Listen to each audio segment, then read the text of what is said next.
I bid you good morning, good evening, good night, wherever you may be watching this transmission. It is I, Mike Martins. I want to kind of throw this article out there for you guys. We're going to take a good gander at this. Now, I did a video the other day with my man Andrew Baker from An Economist down in Australia. Where'd it go here? Right here, Australian 2020 predictions. We were talking about the fires, what was going on with burning brush, and what's been pretty much the entire country's engulfed in flames. And I've been sending my prayers to Australia pretty much every day, and I hope everybody else has been too, praying for a lot of people are struggling down there with this, especially with housing affordability, housing costs, all this Mickey Mousing, and it's been happening for a while now. Anyways, guys, don't forget to join the channel up here. If you want to support the channel, click the join button. And up here, you'll find the link for Teesprings if you want to buy some Mike Martins merchandise from Mike in the Night and Trends in the Housing Market. Tonight, we're going to go live with Trends in the Housing Market, comparing the Commonwealth. We've been comparing the Commonwealth for several years now, 6 years now. We've been comparing the patterns of affordability levels in the Commonwealth for housing. Trends in the Housing Market, Wednesday, 9 p.m. Pacific time.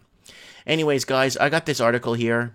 Now, I had to really take a pill and chill and kind of step back a bit from this one because it's actually a big deal. Now, you know about the fires, especially if you're in Australia and you're watching this. Thank you for watching.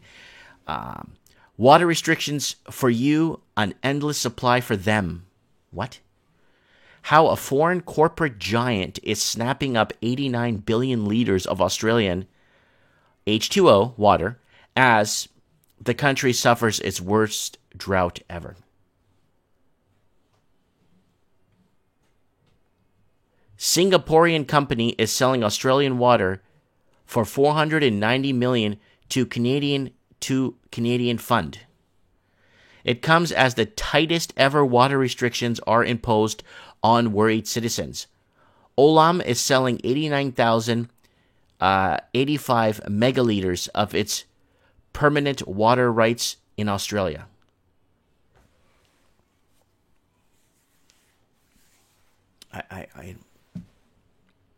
I told you guys on Mike in the Night, we had Mike in the Night show, we're going to have water wars. We're going to have some big water wars on this planet. A multi-billion dollar, read that. Okay, Australian Water to Canada Pension Fund. A mega sale of Australian permanent water rights comes as the country is crippled by one of the worst droughts in history. On Tuesday, New South Wales brought in complete ban on hoses as part of the toughest water restrictions implemented for more than a decade. So everything is in very high risk. Everything is serious there. Brush fires are common in the country, but scientists say this year's season has come earlier and with more intensity. Yeah, the season came about 6 weeks earlier this year, guys. Due to the prolonged drought and hotter than usual temperatures, pictured is a fire danger rating on Saturday on the Mangrove Dam in Central Coast. So here it is, guys. The fires, the smoke, the billowing smoke everywhere. But no such problem exists for food and agriculture giant Olam International, which sold 89 billion. 89 billion. Can you even count to a billion in your lifetime? Can you actually count to a billion in an entire lifetime? I don't think you could. Liters of permanent water rights for an astonishing $490 million. Wow. I think it'd be cheaper for Australia to pay the $490 million to that company to keep their $89 billion and give them $500 million instead. I think it'd be cheaper and save money on insurance companies and all the stuff that's happening with all this burning and insurance companies and people's homes and people's futures. It could save a lot of things, but the company sold it to an entity associated with Public Sector Pension Investment Board, one of Canada's largest pension investment government managers, according to the Straits Times. It will use the water to irrigate almond trees in a business venture likely to draw criticism over foreign ownership of farms and water. So it's a Canadian company, but when you get in, it's a numbered company. And when you get to the numbered company, it's a foreign name. That's what it is. The water rights are in Lower Murray Darling Basin. The chairman of the Victorian Farmers Federation Water Council, Richard Anderson, told the Sunday Morning Herald, Really? All you've got is a change in ownership. The water has gone from a Singapore-owned company to a Canadian pension fund. It's a big bulk of water, but it's still being used in agriculture. It's not as if they're just come in as a speculator and said, well, we're going to buy a big patch of water and we'll trade it every year. No, they're actually taking it and reusing it. Like, it's really scary. In a separate deal, the same Canadian pension fund has bought 12,000 hectares of almond orchards in Victoria in a move to likely draw criticism of foreign ownership of farms and water. Wow. Look how dry that is out there. Wow. Water restrictions in Sydney and Blue Mountains and Lullawarre were upgraded to the level 2 as dam levels in the region sank to just 45% capacity, the lowest level since the Millennium Drought took its hold in 2003. The crippling drought sees complete ban on hoses, so you can't water your lawns. Too bad. In your little gardens in your backyard. Too bad. Requiring residents to use a bucket and a sponge to wash their cars and watering can to tend to their gardens. Yes. Conserve, conserve, conserve. Because the conglomerates are taking your water. Right here.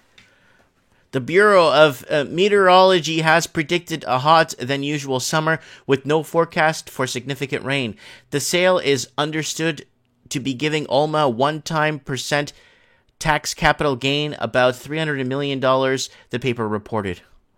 Really? The argument is for 25 years with the option to renew for another 25 years. In March, the government released its foreign ownership water entitlement register showing that investors from China, there you go, and the U.S. have the largest stake in Australia's foreign-owned water entitlements. Yeah, I think it's like China 92%, and it's like the U.S.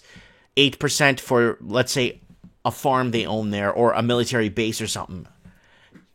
Yeah, let's call a spade here, right, guys? In March, the government released, we have this, and it showed that 1 in 10 water entitlements is foreign owned. That's a lot, 1 in 10. That's a lot of water. What if there's like 6,000 or 60,000 water entitlements? A majority of it, wow. Not a majority, but 1/10 of it. That's a lot of water, guys. Because stuff dries up, people move on to other areas. Why do you think you find these abandoned cities all over, these abandoned, beautiful cities that are once built, ancient cities? Why? They had no water. Once you don't have water or a way or a means to hunt food, people move on, right? Unless they could create irrigation, right? Wow. Acting as property right, it gives access to an exclusive share of water from water resource. This is different to no water allocation, which is the right to access the volume of water for use or trade. Under the level 2 restrictions, gardens can only be watered for 10 a.m. to 4 p.m. with watering can bucket. Smart and drip irrigation systems can only be used for 15 minutes and 10 a.m. for after 4 a.m. Swimming pools and spas could only be allowed to be topped for 15 minutes a day with a trigger nozzle. A permit will require before filling pool that holds more than 500 liters. Residents caught breaking these rules can face a $220 fine. Businesses who breach the restrictions could face a $550 fine. Guys, this is a really big deal. The fires in Australia are not a joke. They've come anywhere from 5 to 6 weeks earlier than scheduled. It is really scary, guys. I don't even know I don't even know what to say here. It's like, I mean, like in Canada, it's really bad. Like in Canada, let me show you what happened in Canada. Like, we sold our big mines out in Canada, so if you're watching this in Australia, bear a thought for us, too, here in Canada. We sold out to some of the richest investors, and it's gotten to a point where this article is an opening. I wonder if they took it down. Well, I'll read the article. Oh, here we go. No Canadian hires for 4 years, Chinese-owned mine, and it's been updated in 2018. So to work for this mining company, you need to be fluent in Mandarin. And it just left a lot of workers out of employment. But on the good news, on the good side, they're using Canadian healthcare when a worker gets hurt. That's great, eh? It's a win-win for Canada. So we're doing this a lot. We're doing this a lot. And don't worry, Australia, if you're watching this down under, it's not just you guys that's competing for rich investors. Canada is too, so is the UK, and so is New Zealand. Canada wants more Chinese workers, students, and tourists, immigration minister says. 500,000 visas per year. Opening more offices could help Canada compete for more Chinese workers, students, and lucrative tourist business. It's about this now. The locals, born and raised in their cities, basically don't have a chance. They do, but I mean, they really need to really weigh out their options and really balance their budgets, because this is going to be a really tough nut to crack, guys. Competing with wealthy investors, laundered money, competing with casino money, competing with duffel bags of money. It's turning into this. It's turning into this. And everything's going to be basically patent, regulated, and redistributed to the highest bidder. And that's the scary times we live in right now. I just wish we could have better people in power that could help us basically, and what do they blame? Climate change. They blame climate change. That's what they blame in the end. Yeah, climate changes. It's cool outside. Tomorrow's going to be warmer here. Climate changes. I'm not denying that, but they need to actually start to actually sit back and say, instead of talking about, like, how those predictions they made with climate, Florida will be underwater, England by 2020 will become Siberia. Look it up. England, UK, Britain will be. I'm going to look it up for you guys. I don't care.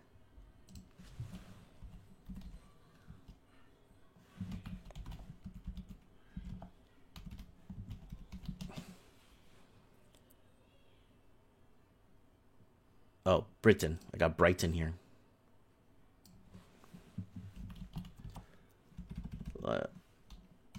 I got a wire going through my... There we go. Now, the Pentagon tells Bush climate change will destroy us. Britain will be Siberia in less than 20 years. So by 2020, right here, Britain is plunged into a Siberian climate by 2020. There it is. Instead of forecasting this crap, why don't they forecast, wait, if we sell out most of our water, we can't put out fires. We have natural fires and occurrences here in Australia. We need to combat these fires. But instead of forecasting those things and warning people what's going to happen when we corporate and sell off our water and our basic human rights to other countries or the wealthiest bidder, guess what happens? The poop hits the fan, like it is right now in Australia with their fires. But, too bad they won't take the weather predictions and actually predict important things like housing affordability, homelessness, and start predicting that kind of stuff and actually giving people a forecast of where their futures are going instead of predicting climate. Let me know what you guys think in the comments below. Guys, please subscribe to the channel. Please join here. Go ahead and click the join button and donate a few dollars a month to help support this transmission, or go up to Teespring up here, buy a mug from the Mike Martins channel, a tote bag. I've been doing this for years. I've been reading and discussing and comparing housing affordability across the Commonwealth for the last 5 years. You go to my channel here, and you go to the magnifying glass here. Type in, for example, Australia. Australian to ban immigrants settling in Sydney. 10K cash ban. I got videos going back 3-4 years. Australian construction slowdown. Australian recession per capita basis. I got ones going back 5 years here. You got to look for them, though. Australian housing, do not buy anything.